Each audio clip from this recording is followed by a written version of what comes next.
எங்க வீட்ல பூரி செய்யலான்னு சொன்னோம்னா, அம்மா வேணவே வேணான்ருவாங்க. ஏன்னா சாப்பிட்டா 7, 8 பூரிக்கு மேல தான் சாப்பிடுவோம். அதனாலயே செய்யவே மாட்டாங்க. அன்னைக்கு எல்லாத்துக்குமே வந்து பூரி சாப்பிடணும் போல ஆசையா இருந்துச்சு. அம்மா நாங்களும் கொஞ்சம் ஹெல்ப் பண்றோமா அப்படின்ட்டு சொல்லியிருந்தேன்.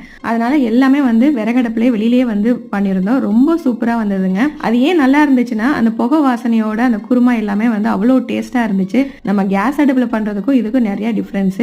எல்லாருமே வந்து வெளியிலேயே உட்கார்ந்து சாப்பிட்டோம். வாழை இலைலாம் போட்டு சூப்பரா இருந்தது சாப்பாடு அன்னைக்கு காலைல பிரேக்ஃபாஸ்ட்.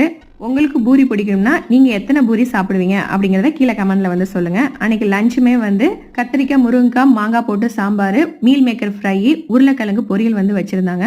நைட்டு டின்னர் வந்து மதியானம் வச்ச சாப்பாடே கொஞ்சம் இருந்ததுனால அதோட வந்து அந்த பிரெட் டோஸ்ட் மாதிரி பண்ணி வெங்காயம், தக்காளி, குடமிளகெல்லாம் போட்டு இது மாதிரி பரட்டி எடுத்தோம்னா ரொம்ப சூப்பரா இருக்கும் சாப்பிட்றதுக்கு. எல்லாமே சாப்பிட்டு முடிச்சாச்சு. சின்ன வயசுல இருந்து மருதாணி வைக்கணும்னா அந்த ஒரே ஒரு டிசைன் தாங்க, வேற எந்த டிசைனும் வந்து வைக்க மாட்டேன். புதிங்கால மருதாணி வச்சோம்னா பாடி ஹீட் நல்லா குறையும். நெக்ஸ்ட் டைம் கண்டிப்பா ட்ரை பண்ணி பாருங்க.